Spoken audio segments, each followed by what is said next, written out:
আমি তো রোজই তোমাদেরকে পড়াই, আজকে আর নতুন কিছু পড়াবো না। আজ দেখবো তোমরা কে কি পড়া করে এসছো।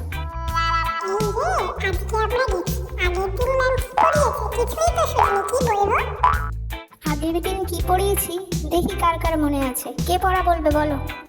ম্যাম, আপনি আগের দিন সালোক সংশ্লেষ পড়িয়েছিলেন, গাছ কিভাবে মাটি জল তাপ নিয়ে বেড়ে ওঠে তা বুঝিয়েছিলেন। বাহ, তুমি তো পড়া করে এসছো।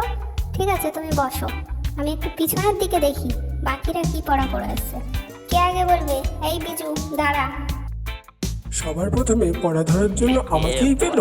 এই রিঙ্কি, বল না কি পড়িয়েছিল?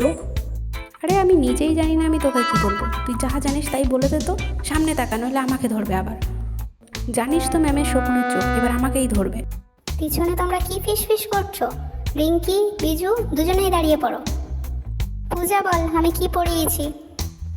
আগের দিন আপনি পড়িয়েছেন গাছ কিভাবে খাবার তৈরি করে, কিন্তু এর থেকে তো ভালো খাবার আমার মা তৈরি করে। আজ সকালেই আলুর পরোটা খেয়ে এলাম, আর গাছ যা খাবার তৈরি করে সে তো গরু ছাগলে খায়।